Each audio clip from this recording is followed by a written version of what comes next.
সুপ্রিয় শিক্ষার্থী, আসসালামু আলাইকুম। বিগত ক্লাসটি ছিল তোমাদের গণনার হিসাব নিয়ে দেশীয় রীতিতে। আজকে তোমাদের দেশীয় আন্তর্জাতিক রীতির মধ্যে সম্পর্ক বুঝাবো এবং আন্তর্জাতিক রীতিতে সংখ্যা প্রকাশ, সংখ্যাকে কীভাবে কথায় লেখা যায় বা কথাকে কীভাবে কথায় থাকলে কীভাবে সংখ্যায় লেখা যায় সেটা আন্তর্জাতিক রীতিতে শেখানো হবে। তো সুপ্রিয় শিক্ষার্থী একটু কষ্ট করে বুঝে নেবে। এখানে খুব লেখাগুলো ছোটো ছোটো করে লিখেছি, তবে আমি পার্ট বাই পার্ট বলে দেবো। যেমন এটা দেশীয় ও আন্তর্জাতিক রীতির মধ্যে সম্পর্ক। এটা হলো দেশীয় রীতি, যে এই লাইনটা হলো দেশীয় রীতিতে। তো দেশীয় রীতিতে গণনার হিসাব হলো এই যে এটা একক, এটা একক, এটা দশক, এটা শতক, এটা হাজার, অযুত। এই অযুত আর হাজার মিলে উচ্চারণ করা হয় হাজার, এজন্য এখানে হাজার লিখছি। লক্ষ, নিযুত, এই নিযুত এবং লক্ষ মিলে উচ্চারণ করা হয় লক্ষ। এরপরে কোটি। এটা হলো দেশীয় রীতি। এবার আন্তর্জাতিক রীতিতে হলো একক, দশক, শতক, এটুকু যা আছে তাই থাকবে, নিচে এটা অতিরিক্ত লিখে ফেলেছিলাম, এটা বাদ। একক, দশক, শতক, হাজার, অযুত, লক্ষ। ওই যে আমরা জানি যে 3 ঘর পর পর কমা বসাতে হয় ডান দিক থেকে, এজন্য এখানে 3 ঘর মিলে হাজার উচ্চারণ করা হয় আন্তর্জাতিক রীতিতে। মানে হাজার, অযুত, লক্ষ এই পুরোটা মিলেই হাজার উচ্চারণ করা হয়। নিযুত, কোটি এবং আরেক ঘর মিলে মিলিয়ন উচ্চারণ করা হয়। 3 ঘর পর পর কমা ব্যবহার করতে হয়, এই জন্য 3 ঘর এখানে কাউন্টিং হবে বা গ্রহণযোগ্য হবে হিসাবের ক্ষেত্রে। এরপরে বাকি 3 ঘর 1, 2, 3 এই 3 ঘর মিলে বিলিয়ন হিসাব করা হয়। তাহলে এটা একক, দশক, শতক পর্যন্ত ঠিক আছে, দেশীয় রীতির সাথে মিল আছে। হাজার, অযুত, লক্ষ মিলে হাজার, নিযুত, কোটি আরেক ঘর মিলে মিলিয়ন, এবং আরও 3 ঘর মিলে বিলিয়ন। তাহলে আমি এখন যেটা দেখাবো, গত ক্লাসে যেহেতু আমরা দেশীয় রীতিটা জেনেছি, আজকের ক্লাসে আমরা যেটা জানবো সেটা হলো আন্তর্জাতিক রীতিতে কীভাবে কথায় প্রকাশ করব বা সংখ্যায় থাকলে কথায়, কথায় থাকলে সংখ্যায় প্রকাশ করব কীভাবে। যেমন মনে করো, ধরে নাও 0, 1, 2, 3, 4, 5, 6 সাপোজ।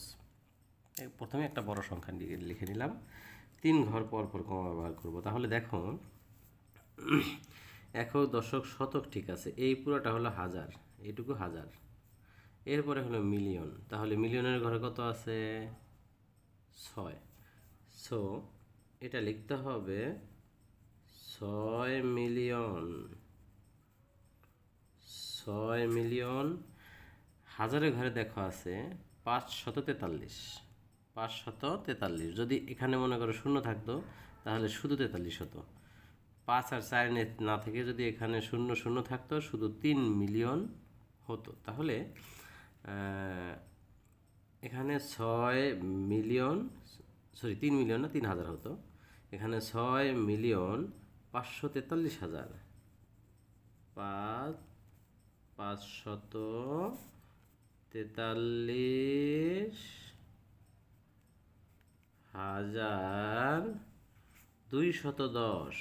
210।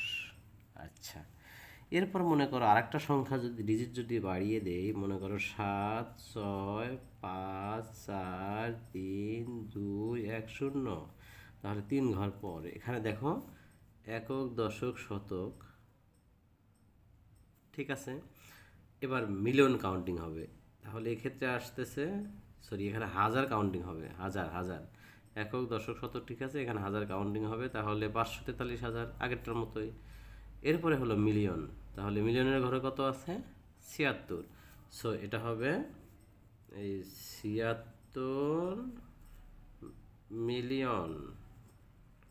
মিলিয়ন পরে এগুলো যা আছে তাই হবে। আমি ডট দিচ্ছি, তোমরা অবশ্যই পরীক্ষা খাতায় উত্তর লেখার সময় ডট দেবে না। এরকমভাবে যথারীতি যদি 8, 7, 6, 5, 4, 3, 2, 1, 0 থাকে, তাহলে 3 ঘর পর পর কমা বসালে এই যে একক, দশক, শতক ঠিক আছে, হাজারের ঘরে আসতেছে 543, আর মিলিয়নের ঘরে আসতেছে তোমার 876, অর্থাৎ 876 মিলিয়ন। 876 মিলিয়ন 543,000 210। যথারীতি আরেকটা ডিজিট যদি বাড়িয়ে দেই 9 7 6 5 4 3 2 1 0, তাহলে 3 ঘর পর পর কমা ব্যবহার করলে এখানে একটা ডিজিট বাদ পড়েছে, তাহলে 9 বিলিয়ন, যেহেতু একক দশক শতক ঠিক আছে, তারপরে হাজারের ঘরে 543, মিলিয়নের ঘরে 876, আর বিলিয়নের ঘরে 900, এখানে হবে 9 বিলিয়ন 873,000, বাকিটুকু যা আছে তাই। আমি ডট দিয়ে দেখিয়ে দিলাম, তোমরা অবশ্যই ডট দেবে না, এটা কমপ্লিটলি কথায় লিখতে হবে তোমাদের। তো এরকম আমরা আশা করি যে এরকম কথায় থাকলে সংখ্যায় প্রকাশ করতে পারবো, সংখ্যা থাকলে কথায় প্রকাশ করতে পারবো। তো যদি কথায় থাকে বিলিয়ন মিলিয়ন আকারে, তাহলে অবশ্যই সংখ্যায় প্রকাশ করতে গিয়ে আন্তর্জাতিক রীতিতে প্রকাশ করতে হবে এবং সাথে কমা ব্যবহার করবে। তবে কমা ব্যবহার করতে বললে করাটাই উচিত, না করতে বললে করাটা ভালো, না করলে সমস্যা নেই। তবে আমি আবারও বলবো, যদি আন্তর্জাতিক রীতিতে কথায় থাকে সেটা সংখ্যায় প্রকাশ করতে গিয়ে অবশ্যই তোমরা কমা ব্যবহার করে করবে। তো তোমাদেরকে অসংখ্য ধন্যবাদ, আশা করি তোমরা আমার ক্লাসটি বুঝতে পেরেছো।